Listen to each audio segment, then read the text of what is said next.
नगरपालिका डोळ्यासमोर ठेवून सदाशिव पाटील व यात्रा कमिटीला बदनाम करण्याचा प्रयत्न, विटा नाथाष्टमी व देवस्थान जमिनीचा विषय घेऊन मोठा राजकीय डाव टाकला जात आहे व यातून सदाशिव पाटील व यात्रा कमिटीतील सर्व सदस्यांना बदनाम करण्याचा प्रयत्न होतोय असे म्हणत माजी आमदार व नाथाष्टमी यात्रा कमिटीचे अध्यक्ष सदाशिवराव पाटील यांनी त्यांच्यावरचे सर्व आरोप फेटाळून लावले आहेत। धरणे आंदोलनात बसलेल्यांना कोणीतरी अर्धवट व चुकीची माहिती देऊन या विषयाला वेगळे रूप द्यायचा असा डाव असल्याचा आरोप सदाशिव पाटील यांनी केला। तसेच जे कोणी आरोप करतात त्यांना इतकंच सांगेन की हे प्रकरण न्यायप्रविष्ट आहे, त्यामुळे न्यायालयात याचा योग्य तो न्याय होईल। त्यामुळे या विषयावर मी जास्त बोलणार नाही, फक्त आंदोलकांना एवढेच सांगतो, काहीही झाले तरी तुमच्या या भूलथापांना आणि दिखाव्याला विटेकर जनता भुलणार नाही। योग्य वेळी याचे योग्य उत्तर विटेकर तुम्हाला देतील। ही नवीन यात्रा कमिटी फक्त राजकीय फायद्यासाठी तयार करण्यात आली आहे आणि यातून राजकीय पोळी भाजण्याचा डाव असल्याचा आरोप सदाशिव पाटील यांनी केला। माझ्यावर राजकीय उद्देशाने हे सर्व आरोप करण्यात येत आहेत, परंतु माझ्या पाठीमागे गेल्या 40 वर्षापासून ठामपणे विटेकर जनता पाठीशी उभी आहे, त्यामुळे त्यांचे सर्व प्रयत्न निष्फळ होणार आहेत। शासनाकडे जमा झालेली जागा परत मिळवण्यासाठी मी माझी आमदारकीपणाला लावली होती व त्यातून वेगवेगळ्या स्तरांवर ती जागा परत मिळवण्यासाठी प्रयत्न सुरू केले आणि ती परत मिळवली। तालमीच्या जागेच्या विषयी बोलताना त्यांनी हा विषय धर्मादाय आयुक्तांकडे आहे व त्यातून योग्य तो निर्णय धर्मादाय आयुक्त घेतील। 3.5 वर्षे प्रशासक असूनही तुम्ही या तालमीतील बांधकामाविषयी का तक्रार केली नाही असे म्हणत विरोधकांना खोचक टोला लगावला। आत्ताच निवडणुकीच्या तोंडावर हे सर्व पुढे आणून आमची बदनामी व आपली राजकीय पोळी भाजून घ्यायची असा डाव असल्याचा आरोप यावेळी केला। या पत्रकार परिषदेत बोलताना माजी आमदार व नाथाष्टमी यात्रा कमिटीचे अध्यक्ष सदाशिवराव पाटील, गेल्या आठवड्यामध्ये विटे शहरामध्ये जे काही धरण आंदोलन सुरू होते आणि त्याच्यामध्ये अनेक प्रकारचे वेगवेगळ्या प्रकारचे आरोप प्रत्यारोप झाले, त्यातल्या त्यात वैयक्तिक माझ्याबद्दल आणि यात्रा कमिटीबद्दल, तर त्या सर्वांना उत्तर म्हणण्यापेक्षा त्याची वस्तुस्थिती जनतेसमोर यावी, जनतेला या सगळ्या प्रश्नाची पार्श्वभूमी माहीत असावी अशासाठी आजची पत्रकार परिषद आहे। हे करत असताना आपल्यालाही विदित असेल की गुढीपाडव्याच्या दिवशी नाथाच्या देवळामध्ये या विषयामध्ये सखोलपणे मी माझी भूमिका मांडलेली होती, त्याला समर्पक अशा पद्धतीनं पार्श्वभूमी सांगितलेली होती। तरीसुद्धा पुन्हा तो विषय लोकांच्या पुढे घेऊन येणाऱ्या नगरपालिकेच्या निवडणुकीच्या दृष्टीनं लोकांच्या मनामध्ये वैयक्तिक मी आणि यात्रा कमिटी याबद्दल गैरसमज निर्माण करणे आणि वैयक्तिक चरित्र हनन करून एकंदरीत या नगरपरिषदेच्या निवडणुकीमध्ये पोळी भाजून घेण्याचा एकंदरीत त्यांचा उद्देश दिसतो। यासाठी लोकांचा गैरसमज होऊ नये, लोकांना वस्तुस्थिती माहीत असावी म्हणून आजची पत्रकार परिषद मी आपल्याला मुद्दाम या ठिकाणी बोलवलेली आहे। आपल्याला माहिती असलं पाहिजे की भैरवनाथ यात्रा कमिटीचं प्रचलित नाव नाथाष्टमी उत्सव कमिटी हे रजिस्ट्रेशन नाव आहे आणि 1999 साली पहिल्यांदा या नाथाष्टमी उत्सव कमिटीची स्कीम तयार करण्यात आली। त्याच्या अगोदर सर्व कारभार हा भैरवनाथ यात्रा कमिटी या नावानं सुरू होता।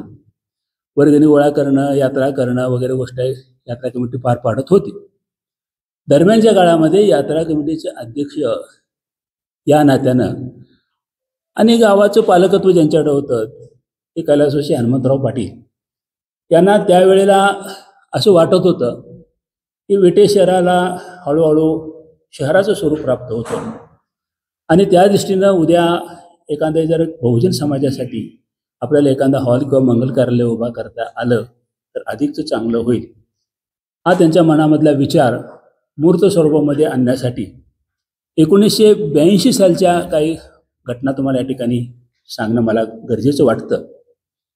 आपल्याला माहिती असावं म्हणून मुद्दाम सांगतो की आता जे काय मंगल कार्यालयाबद्दल किंवा याबद्दल जो वाद सुरू झालेला आहे किंवा त्याच्याबद्दल काही गैरसमज पसरवले जातात, ही मूळ प्रॉपर्टी त्र्यंबकेश्वर देवस्थान व सीतारामचंद्र देवस्थान या देवस्थानची आहे। म्हणजे विट्यामध्ये गणपती मंदिराला लागून 2 देवळं आहेत. एक त्र्यंबकेश्वराचं देवस्थान आहे आणि एक सीतारामचंद्र. त्या देवाची ही मूळ प्रॉपर्टी. अर्थात ही ह्याच्या बाजूला लागून असताना अनेक प्रॉपर्टी त्यांच्या इथं विटे शहरामध्ये होत्या. त्या सर्व प्रॉपर्टीमध्ये बिसुरकर कुळ आणि या देवस्थानचे वहिवाटदार पिलाजी महादेव कुलकर्णी जे तांबेवाला राहिला होते, वारले आता. आणि विटा शहरामध्ये कुळ कायद्याप्रमाणे 32 ग होत नाही. कुळाच्या आणि वहिवाटदाराच्या मध्येच त्याचं तडजोड करून त्याच्यावरती असेल ते मार्ग काढावा लागतो. आणि या उद्देशानं बिसुरकर आमच्या हनुमंतराव साहेबांच्याकडं आले, बाबा हे प्रॉपर्टी देवस्थानची आहे, पिलाजी महादेव कुलकर्णी त्याचे वहिवाटदार आहेत, ह्याच्यामध्ये आमचा समन्वय घडवून आणा आणि या सगळ्या विषयी आपल्याला आम्हाला ज्या प्रॉपर्टी सगळ्या कशा काय मिळतील अशा पद्धतीने काय आपण कारवाई करावी. त्या दृष्टीनं मग माननीय हनुमंतराव साहेब यांनी चार्टी कमिशनर पुणे, त्यावेळेला पुण्याला ऑफिस होतं, पुण्याला संपर्क साधला. तर हे देवस्थानच्या प्रॉपर्टीची परवानगी घेतल्याशिवाय तुम्हाला तब्दिली करता येत नाही. मग पिलाजी महादेव कुलकर्णी आणि बिसुरकर दोघांच्या मध्ये तडजोड घडवली. दोघांनी मिळून तडजोड घातली आपल्या पुण्याला आणि पुण्याच्या चार्टी कमिशनरनी परवानगी दिली की हा तुम्ही व्यवहार करा आणि हीच वहिवाटदार म्हणून तुम्ही कुळाला जमीन द्या. त्यातनं जे काय पैसे त्या सरकारी बाजारभावाने जे काय पैसे असतील ते स्टेट बँकेमध्ये ठेवा. आणि त्या पद्धतीने यांची तडजोड झाली. स्टेट बँकेमध्ये पैसे ठेवले आणि सगळी प्रॉपर्टी त्यांची होती ती पिलाजी महादेव कुलकर्णींनी बिसुरकर यांना खरेदी केली. बाळू तुकाराम बिसुरकर व त्यांचे कुटुंबीय.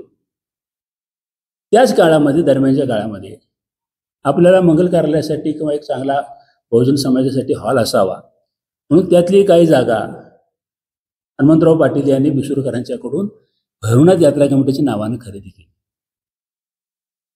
वास्तविक पद्धती जर वैयक्तिक खरेदी केली असती हा कुठलाच प्रश्न आला नसता. परंतु एक लोकांच्या कल्याणासाठी, ज्या लोकांच्या मधून आपण येतो त्या समाजाच्या हितासाठी एखादं काहीतरी नवं जुनं करावं या भूमिकेतून एक मोठं मंगल कार्यालय बहुजन समाजासाठी असावं या सदहेतून तिने जागा भैरवनाथ मंगल कार्यालयाच्या नावानं खरेदी केली. ही 45 गुंठे जागा. हे खरेदी करत असताना प्रचलित कायदा त्यावेळेचा कुळ कायद्याच्या कायद्याअंतर्गत एखादी मिळकत जर कुळानं विकायची झाली तर ती शेतकऱ्यालाच विकली पाहिजे. जर शेतकऱ्याला विकायची नसेल, मग कोणत्या इंडस्ट्रीला किंवा एखाद्या संस्थेला किंवा एखाद्या ट्रस्टला विकायची असेल तर जिल्हाधिकाऱ्याची परवानगी घेतली पाहिजे आणि मग ती विकली पाहिजे, असा नियम आहे. त्यावेळेला हे गोष्ट कोणाच्या लक्षात आली नाही. तिने खरेदीपत्र केलं. खरेदीपत्र झाल्यानंतर इथं सगळ्या साहेबांनी कामाला सुरुवात केली. बऱ्यापैकी काम वरती आणलं. हे खरेदीपत्र झालं 15/10/1982 बिसुरकरांच्याकडून घेतलं. काम सुरू असताना काय विटे शहरामध्ये असे काही एलिमेंट्स आहेत, काही कायदे तज्ज्ञ, काही कायदे पंडित आहेत आणि काही सराईत तक्रारदार आहेत. हे कायदे पंडित त्यांना मटेरियल देतात, सराईत तक्रारदार तक्रार करतात. त्या पद्धतीनं ही ज्यांनी तक्रार केली आता रणजित पाटील यांना त्यांचे चुलत आजोबा सयाजी पाटील आणि काही गावातली मंडळी आणि त्यांना मिळालेल्या माहितीनुसार तिने डायरेक्ट तक्रार केली लोकायुक्तांच्याकडे. लोकायुक्ताने त्याच्यावरती कॅम्प लावला. श्रीधर पळसुळे त्यावेळेला जिल्हाधिकारी होते त्यामध्ये. आणि आम्हाला कोणाला काही नोटीस वगैरे न करता सरळ लोकायुक्तांनी आदेशच काढला. तो आदेश काढला 7/10/1992 तो हा आदेश. काय त्याच्यामध्ये म्हटलं त्यांनी, जिल्हाधिकारी सांगल्याने त्याने आदेश काढला. प्रस्तुत प्रकरणामध्ये 15 सप्टेंबर 1992 रोजी उपायुक्त मुंबई कार्यालय इथे सुनावणी झाली. सदर सुनावणीमध्ये माननीय उपायुक्त यांनी पुढील प्रमाणे निर्णय दिला. मौजे विटा तालुका खानापूर जिल्हा सांगली येथील सर्वे नंबर अमुक अमुक या देवस्थान जमिनीबाबतच्या व्यवहाराबाबत मुंबई कुळ कायदा 1948च्या कलम 63 अन्वये परवानगी घेणे आवश्यक असताना देखील श्री भैरवनाथ यात्रा कमिटीने शासनाची परवानगी घेतली नाही व कमिटीने सदर कलमाचा भंग केल्यामुळे सदरची प्रस्तुत जमीन कायद्याच्या कलम 84 प्रमाणे सरकार जमा करण्यात येईल. सरकार जमा 1992ला 92 म्हणजे 7/10/1992 म्हणजे बाकी सगळे आदर्श होतं 93 सगळी प्रॉपर्टी होती ती सरकार जमा झाली 45 गुंठे. दरम्यानच्या काळामध्ये साहेबांनी बऱ्यापैकी मंगल कार्यालय उभा केलं. काही लोकवर्गणीतून, दुकानदाराच्याकडून 4 पैसे आणून अशा पद्धतीनं जवळजवळ मंगल कार्यालय 1988-89 जवळजवळ पूर्ण झालं. बाकी काही कामं थोडीशी राहिली असतील अपुरी, पण जवळजवळ पूर्ण झालं होतं. आणि बरोबर 1992 सरकारनं आदेश काढला, कलेक्टरनं आदेश काढला आणि सगळी प्रॉपर्टी सरकार जमा झालेली आहे. आता यात्रा कमिटीच्या पुढं साहेबांचं आमचं निधन झालं 98. दरम्यानच्या काळामध्ये 95-96 पासून मी कारभार बघायला लागलो. आमच्या पुढे प्रश्न पडला की सरकार जमा झालेली प्रॉपर्टी आपल्याला परत कशी मिळवायची. ही प्रॉपर्टी आहे, ही सगळी आपल्या देवस्थानची प्रॉपर्टी, आपल्या ट्रस्टची प्रॉपर्टी आहे. परंतु त्यावेळेची प्राप्त परिस्थिती राजकारणामधली शासन काय मदत करायला तयार नाही. दरम्यानच्या काळामध्ये एक गोष्ट चांगली घडली की जरी सरकार जमा झाले असले तरी प्रत्यक्ष कब्जा काय सरकारने घेतला नव्हता. त्यामुळं मंगल कार्यालय म्हणा किंवा काय उत्पन्न 4 पैसे येत होते त्याचं आम्हाला सरकार जमा असल्यामुळं रेकॉर्डवर घेता येत नव्हतं. परंतु 4 पैसे येत होते त्यातून मग कार्यालयाचे काही कामं आपण पूर्ण केली. त्याच्यामध्ये सर्वात महत्त्वाचं काम आवाज घुमतोय पूर्ण आपण सिलिंग करून घेतलं. पलीकडच्या बाजूला साधा जेवणाचं शेड होतं पत्र्याचं, ते सगळं काढलं आपण, सगळं ते RCC करून घेतलं. यात्रा कमिटी म्हणजे नाथाष्टमी उत्सव कमिटी आणि आपण मिळून आणि काही कामाला आपण न्याय देऊ शकलो. त्याच्यामध्ये भरवनाथ देवळाच्या बाजूला असलेली जागा आपण खरेदी केली. तिथं आपण ज्ञानेश्वरी मंदिर उभा केलं. कृष्णसिद्धाची प्रॉपर्टी तिथलं देवळ आपण उभा केलं. त्याचबरोबर रस्ता रुंदीकरणामध्ये मारुतीचं मंदिर बाधित होत होतं ते आपण मागं सरकून घेतलं. दरम्यानच्या काळामध्ये 2004च्या अगोदरच आपण संपूर्ण भैरवनाथ देवस्थानचं जीर्णोद्धार केला. फरशी बदलणं, कौलं काढून पत्रा लावणं, आतलं म्हणजे थोडंसं हे होतं गाभारा होता, त्या गाभाऱ्याचं तो काढून तिथं आपण भोकाकोरनं दगड आणून तो गाभारा उभा केला. मंदिर त्या ठिकाणी मूर्ती भंग पावलेली होती ती आपण मूर्ती बदलली, मोठा कार्यक्रम केला, फरशी दगडी काम वगैरे सगळ्या गोष्टी करून मंदिराचा जीर्णोद्धार केला. हे नाथाष्टमी उत्सव कमिटी आणि काय भरवणूक कार्यालयामध्ये मिळणाऱ्या उत्पन्नातून आपण या सगळ्या गोष्टी पुऱ्या करून घेतल्या. सुदैवानं 2004ला मी आमदार झालो. तुमच्या सगळ्यांच्या विटेकरांच्या आणि सगळ्यांच्याच कृपेमुळं, परमेश्वराच्या आशीर्वादाने. माझ्या डोक्यामध्ये होतं की कोणत्याही परिस्थितीमध्ये आपल्याला ही सरकार जमा झालेली प्रॉपर्टी आपल्याला आपल्याच ट्रस्टसाठी परत घ्यावी. म्हणून आम्ही सरकारकडे प्रस्ताव दिला, ही सगळी प्रॉपर्टी आमच्या आम्हाला द्या. ही काय शासनाची प्रॉपर्टी नाही आहे, आम्ही खरेदी केलेली प्रॉपर्टी. एक तांत्रिक चूक, परमिशन घ्यायला पाहिजे होती ती घेतली नाही मनाच्या वादासाठी, म्हणून सरकार जमा झालेली आहे, आम्हाला ती परत द्या. त्यावेळेला असणाऱ्या सगळ्या अधिकाऱ्यांनी त्यावेळेला नियमावरती बोट ठेवलं आणि सरकार जमा झालेली प्रॉपर्टी तिचं वितरण कसं करता येतं ते आपल्याला त्यांनी परिपत्रक सांगितलं. ते परिपत्रक आपल्याला माहिती असलं पाहिजे. शासन निर्णय SRF 1092 आपले प्रकरण क्रमांक 87 त्या तरतुदीप्रमाणे ज्या काही प्रॉपर्टी असतील त्याचं वितरण करायचं तर त्याचे काही नियम ठरलेले आहेत. एकदा जर प्रॉपर्टी सरकार जमा जर झाली तर सरकार जमा झालेली प्रॉपर्टी पुन्हा एखाद्या सार्वजनिक संस्थेला, एखाद्या शिक्षण संस्थेला, एका धर्मादाय संस्थेला ही द्यायची असेल तर नियम वेगळे आहेत. आणि जर एखाद्या लोकांना द्यायची झाली असेल, एखादी सरकारची प्रॉपर्टी असेल तर बाजारभावाच्या 75% रक्कम भरून ती प्रॉपर्टी देतात. आता आपल्याला सगळ्याला माहिती आहे या परिसरामध्ये भले 2008-09ची घटना जरी असली तरी सुद्धा बाजारभाव किती होता, त्या 45 गुंठ्याची किंमत किती झाली असती. ती प्रॉपर्टी आपल्याला परत सरकारला त्या नियमाप्रमाणे घेत असताना जर आपण ती पैसे भरायचे म्हटलं तर आपल्याला ते शक्य होते का? कोणी पैसे भरायचे? म्हणून मी त्यावेळेला सुदैवानं विलासराव देशमुख मुख्यमंत्री होते, काही आपले संबंधित मंत्री मंत्रिमंडळामध्ये होते. त्या सगळ्याला विनंती केली की हे बाबा आम्हाला शक्य नाही, याच्याबद्दल काहीतरी आपल्याला मार्ग काढला पाहिजे. तुम्ही ही सगळी प्रॉपर्टी, ही सगळी ट्रस्टची प्रॉपर्टी आहे आणि यात्रा कमिटीची प्रॉपर्टी, आमची आम्हाला ती प्रॉपर्टी, काही मार्ग काढा आणि आम्हाला परत द्या. सगळ्या अधिकाऱ्यांनी मग वस्तुस्थिती काय आहे ती आमच्या समोर येऊ द्या म्हणून सांगितलं. मग कलेक्टरला पत्र लिहिली, कलेक्टरने इथली येऊन तपासणी केली, बघितलं. कलेक्टरने बघितल्यानंतर मग कलेक्टरने तसा अहवाल पाठवला. अहवाल काय काय दिला कलेक्टरने त्यावेळेला, की आता इथं मूकबधीर शाळा भरत होती, आपल्यालाही सगळ्याला माहिती आहे. मूकबधीर शाळा 1992ला इथं सुरुवात झाली भरायला आणि 2009ला लकडे डॉक्टरांनी 1 एकर जागा दिली, तिथं इमारत बांधली. ही जागा अपुरी पडायला लागली. मुलांचं 40 मुलांचं वसतिगृह, 40 मुलांची वर्ग खोल्या, या सगळ्या अपुऱ्या, क्रीडांगण नाही, वरच्या मजल्यावर चढून जायला लागायचं. आणि मग आम्ही ही सृजन मंडळाची मूकबधीर शाळा, ठीक आहे, आपल्या ट्रस्टची नाही, परंतु सृजन मंडळाची शाळा, मूकबधिरांची शाळा आपण धर्मादायी आपल्या इमारतीमध्ये भरवतोय. विना मोबदला 92 पासून 2008 सालापर्यंत इथे भरत होती. ही वस्तुस्थिती त्यावेळेला कलेक्टरनी नमूद केली. पलीकडच्या बाजूला हे 20 गुंठ 21 गुंठ जागा, पलीकडच्या बाजूला मंगल कार्यालय. मंगल कार्यालय लोकवर्गणीतून उभा केला, पण त्याचा वापर नाममात्र किमतीनं आपण, नाममात्र शुल्क आपण वेगवेगळ्या आपण समारंभाला, लग्नाला वगैरे आपण उपलब्ध करून देतो. तर बहुजन समाजासाठी बांधलेलं कार्यालय.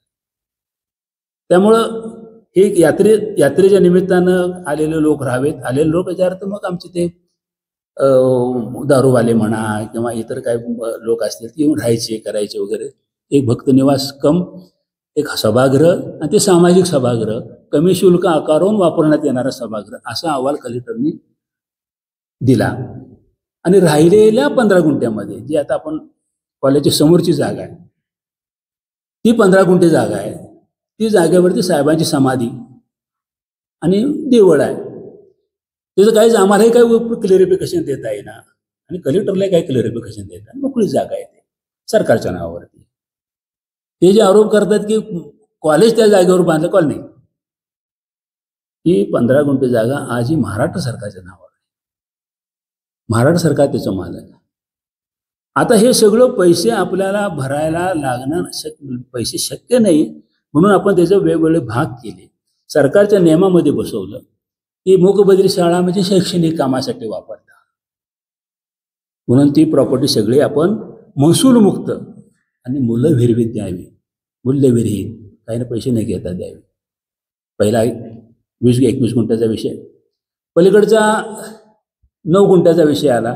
त्या 9 गुंठ्यामध्ये ही सगळी प्रॉपर्टी हे सभागृह आहे, सामाजिक सभागृह आहे, लोकवर्गणीतून उभा केलेला आहे. नाममात्र शुल्क आपण देऊन ते वापरतो.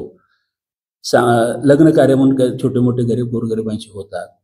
त्यामुळं ते 9 गुंठे मूल्यविरहित यात्रा कमिटीला देण्यात यावं. आणि पलीकडची राहिलेली 15 गुंठे ओपन जागा आहे. ते काय कशासाठी वापरताय, काय त्याचा वापरच नव्हता. मग आम्ही काय म्हटलं की ही जागा आम्हाला देत असताना आम्हाला मग भाड्यानं द्या. आम्ही कॉलेज आमचं माग आहे, कॉलेजची 32 गुंठे हे आमचं क्षेत्र वेगळंच आहे. कॉलेज तिथंच आहे, आमचं समाधी आहे, देवळ आहे. ती जागा आम्हाला महाराष्ट्र सरकारची आम्हाला भाडेपट्ट्यानं द्या. आणि मग लोकनेते हनुमंतराव पाटील चॅरिटेबल ट्रस्टला 30 वर्षानं 23,000 रुपये वार्षिक भाड्यानं ती जागा आपल्या लोकनेते हनुमंतराव पाटील चॅरिटेबल ट्रस्टला. ही मूल्यविरहित 21 गुंठ, 9 गुंठ मूल्यविरहित आणि 15 गुंठे महाराष्ट्र सरकार अजूनही त्याच्यावर नाव आहे, महाराष्ट्र सरकारची जागा. परंतु आपल्या ही शिक्षण संस्था असल्यामुळे शिक्षण संस्थेला 30 वर्षे भाडेपट्ट्यानं 23,000 रुपये वार्षिक भाडं.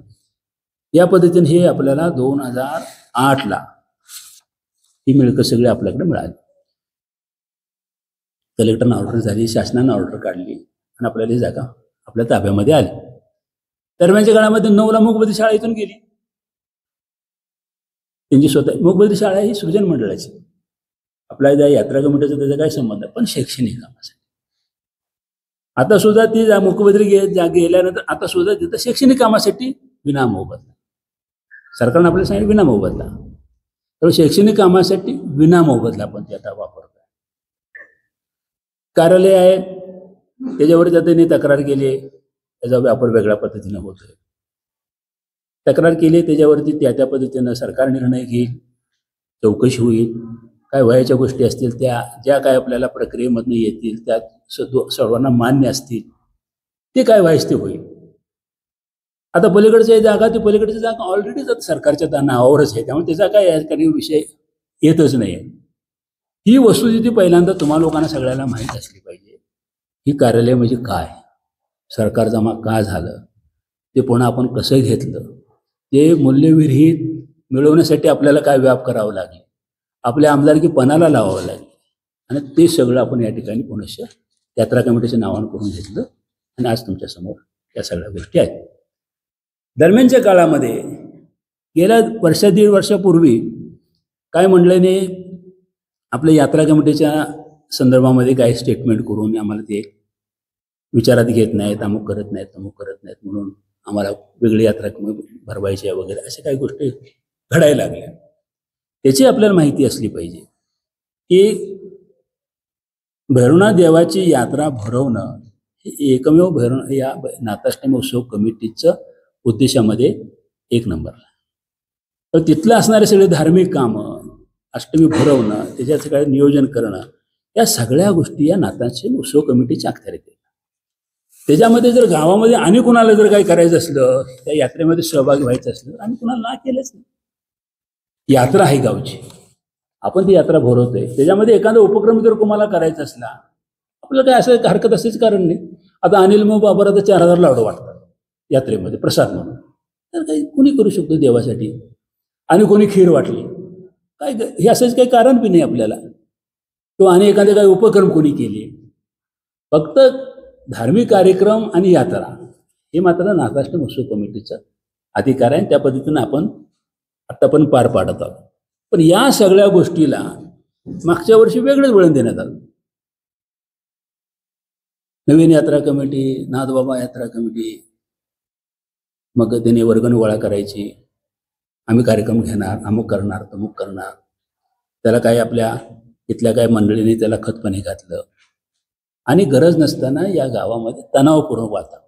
काय गरज नाही, तणावपूर्ण उगीच तणावपूर्ण वातावरण. याला मग आम्ही ज्यावेळेला याच्याकडे बघतो, ह्याच्या मागं कोण कोण आहे असं ज्यावेळेला विषय येतो, तर फक्त हे सगळं राजकारण आहे. त्यातल्या त्यात या विधानसभेची निवडणूक, मागच्या वर्षीची, या वर्षीची नगरपालिकेची निवडणूक, हे डोळ्यासमोर टार्गेट ठेवून मी पार्टी प्रमुख या नात्यानं मला कसं बदनाम करता येईल, एकमेव डोळ्यापुढे उद्देश ठेवून या सगळ्या गोष्टी होतात का काय, विचार करण्यासारखी बाब आहे. आता त्यांच्या म्हणण्याप्रमाणे याचा आता गैरवापर सुरू झालाय, कार्यालयाचा भाड्यानं दिले, अमुक केले, तमुक केले, त्यांचं म्हणणं. आता या यात्रेमध्ये जी वर्गणी गोळा करतो आपण, जी यात्रा भरवतो, या व्यतिरिक्त यात्रा कमिटीला कसल्याही प्रकारचं उत्पन्नाचा स्रोत नाही, काही नसतो, 9 पैसा नाही. त्याचा आपण हिशोबही देतो दरवर्षी. नाता जेवढ्यामध्ये आपण हिशोब काय देतो, जे वरील पैसे जमले वर्गणी केली, त्याचे हे खर्च. आता आपल्या पुढे प्रश्न आहे की आता ही इमारत 1988 साली बांधली, आता वर्ष किती झाली, 37-38 वर्ष झाली. खिडकी मोडते, कुठनं पाणी आत येते, कुठनं स्लॅब गळतोय, कुठं पंखा मोडला, कुठं वायरिंग दुरुस्त करायचं आहे, टॉयलेट बाद झाले, काय कुठून पैसे आणणार, कोण करणार आहे. पण एक स्रोत निर्माण करण्याच्या दृष्टीनं उत्पन्नाचा आपण या गोष्टी करतोय, आणि त्याचे सगळे पैसे दर 1 तारखेला यात्रा कमिटीच्या पावती फिक्स डिपॉझिटमध्ये आपण ठेवतो. परस्पर त्या ठिकाणी व्यवस्था केली, त्यामुळं कुणाकडे जाते पैसे, कोण घेतंय, कोण ह्याचं मालक आहे, सगळ्याचं हिशेब क्लिअर आहे. बरं, चार्डी कमिशनरच्या ॲक्टप्रमाणे 11 महिन्यानं आपल्याला ही प्रॉपर्टी देता येते, 11 महिन्यासाठी त्याचा आधार घेऊन आपण केलेली आहे. उद्देशाच्या पेक्षा वेगळं काय असेल त्याच्यावरती तुम्ही तक्रार केली ना, होईल ना चौकशी त्याची. त्याच्यासाठी उपोषणावर बसायचं काही कारण नाही, त्याच्यासाठी आंदोलन करायचं काही कारण नाही, गाव पेटवायचं काही कारण नाही. आणि याच्यामध्ये असणारे सगळे हे सगळं सैन्य बघितलं तर सरळ विरोध पार्टीचे लोक आहेत.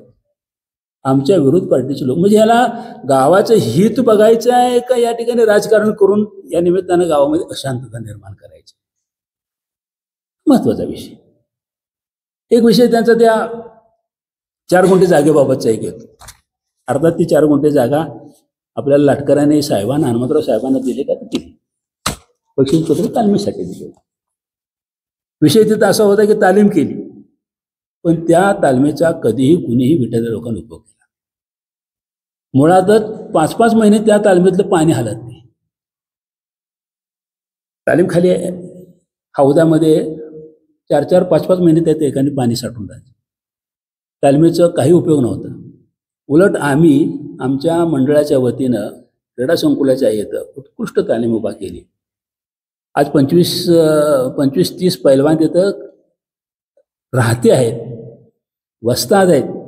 तिथं मॅटची आणि तालमीची, काळ्या लाल मातीची दोन्ही व्यवस्थापन त्या ठिकाणी केलेली आहे.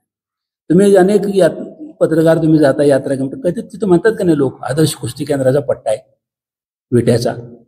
काय वाटतं ना तुम्हाला अभिमान काहीतरी थोडासा आपला विट्याचा आहे म्हटल्यानंतर? ती व्यवस्था केली आपण. दरम्यानच्या काळामध्ये आमच्या सगळ्या लोकांचा विषय असा होता की दरवर्षी आपण यात्रा गोळा करतो, यापेक्षा जर काही एखादा फंड आपल्याला गोळा करता येईल का, जे विचार करून या प्रॉपर्टीचा आपल्याला काय उपयोग नसेल. मुळात प्रॉपर्टी 4 गुंठे आहे, पण अतिक्रमणात तिथं 2.25 गुंठे आहे.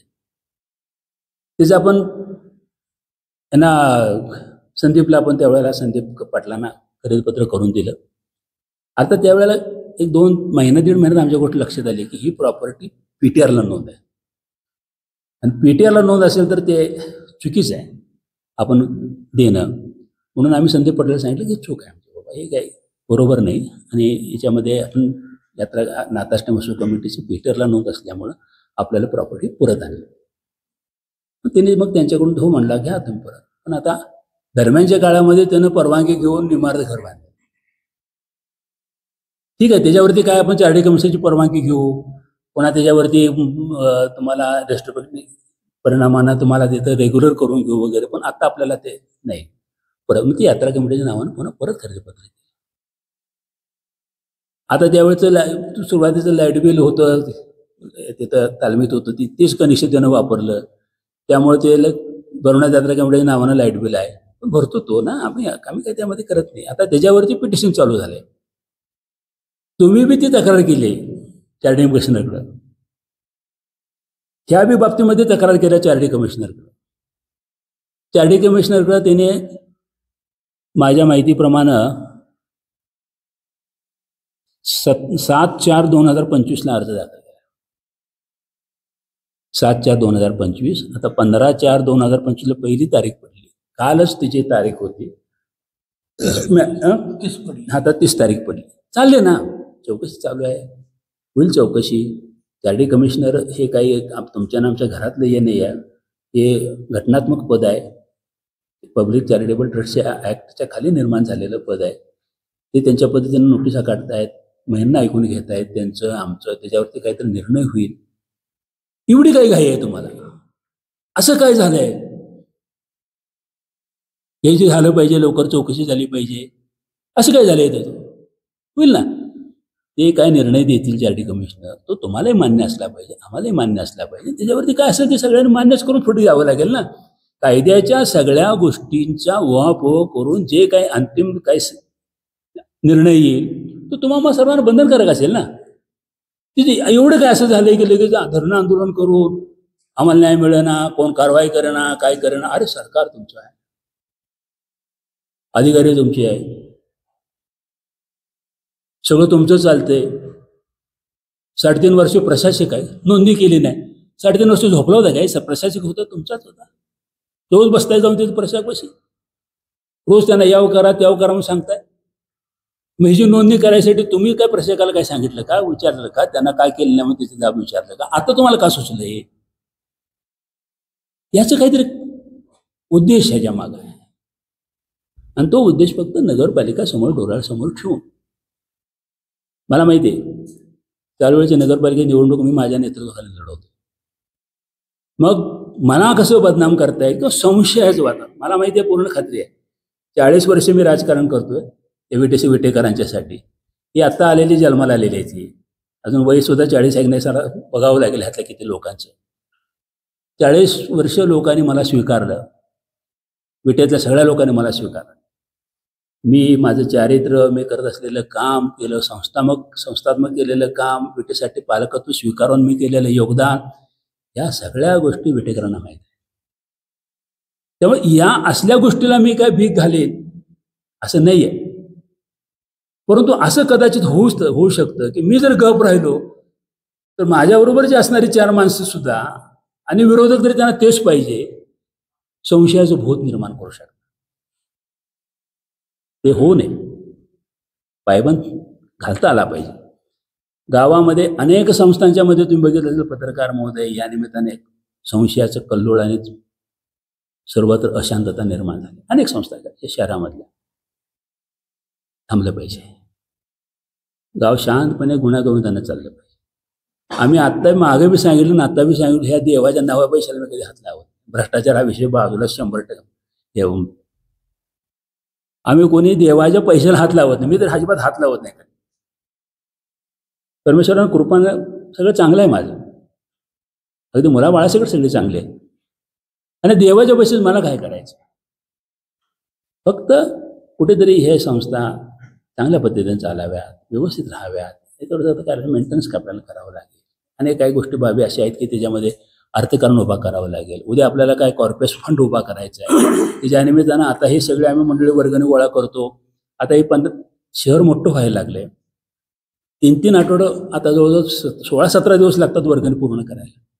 उद्या जसं शहर मोठं होईल तसं आणखी 15 दिवस वाढणार. मग हे 15 आणि 20 दिवस कोण कोणाच्यासाठी करते. आता माणसाला वेळ नाही आहे. अशामध्ये जर एखादा कॉर्पोरेट फंड आपल्याला निर्माण करता आला तर तो करावा. त्याच्या व्याजातून धार्मिक कार्य करावेत, यात्रा कमिटी त्याच्यातनं चालवावी. आणि उद्या पुढं मागं काय ज्याला त्याला वाटेल त्याने त्यानंतर भाग घ्यावा त्या संस्थेमध्ये, आपल्या यात्रेमध्ये, आणि आपापल्या पद्धतीने काय एखादा उपक्रम राबवत असेल तर राबवावे. आता आपल्या माहितीसाठी सांगतो की आता या आमच्या या सगळ्या उत्पन्नाच्या स्त्रोतातून जवळजवळ 38 लाख रुपये आम्ही आता नाथाष्टमी उत्सव कमिटीच्या नावावरती एफड्या करून ठेवले. आमचा उद्देश आहे की 1 कोटीपर्यंत जायचं. यात्रेतनं काय बचत करू, काही अशा पद्धतीने काय उत्पन्नाचे स्त्रोत निर्माण करू, अशा पद्धतीनं आपण आणि त्याचं 8-10 लाख रुपये व्याज आपल्याला आलं की आपल्याला यात्रा कमिटीच्या बऱ्यापैकी कामाला न्याय देता येतो. बाकी जनतेनं वैयक्तिकरित्या यात्रेचं महत्त्व वाढवावं, त्याच्यामध्ये सहभागी घ्यावा, हा सरळ उद्देश या निमित्तानं आहे. त्यामुळे भ्रष्टाचार झाला, भाड्याचे पैसे कोण देते, ती लाईट बिल कोण भरते, अशा प्रकारचे संशयाचं भूत निर्माण करणं, प्रश्न निर्माण करणं आणि माझ्यावरती शंका लोकांना निर्माण होईल अशा पद्धतीनं जर काही प्रयत्न होत असतील ना, त्या राजकीय उद्देशानं होत असतील, राजकीय उद्देशानं सरळ असेल तर आम्ही सांगितलं त्याच वेळेला सगळे कागद मी ठेवलेत यात्रा कमिटीमध्ये, 3 आठवडं कुणी बी यावं ती बघून जावं. त्यावेळेला धाडं झालं नाही कोणाचे यायचं, कुणी आलं नाही बघायला. त्यावेळेला गावातलं कुणी एकही मनुष्य आलं नाही की ते बाबा काय चाललंय. आम्ही सांगितलं आमच्या अधिकारी त्यांना घ्या, माझ्यासमोर नाही यायचं नसलं त्यांना विचारा, त्यांच्याकडे जावा, त्यांच्याकडून कागद अपुरी कागद काहीतरी दाखवायचे, खरेदी दिलं म्हणून दाखवायचं, परत घेतलेलं नाही दाखवायचं. चेक दाखवायचा माझ्या नावावर घेतला पण परत आलं घेतलेलं नाही दाखवायचं. भाडं कोणाला जाते, अरे कोणाला काय घरात जाते भाडं, ते पोहोचते होते सगळ्या. असं जे काही भूत निर्माण केलं जाते त्याच्यावरती आपला ऑब्जेक्शन आहे, करू नये. त्यांच्या मागं असणाऱ्या लोकांना माझी विनंती आहे, नका करू. हे नाथबाबाचं आमचं एक हे आहे, जो करेल ना त्याला भरायला लागतं. तुम्ही जर काय वेगळ्या तुम्ही जर काय वेगळ्या पद्धतीने काय करायला केला, तो हे उद्देश जर पवित्र नसला, त्याच्यामध्ये तो तुम्ही दुष्ट येतो असला तर त्याचं प्रायश्चित्त तुम्हाला बघावं लागेल. एवढंच या निमित्ताने मी सांगेन.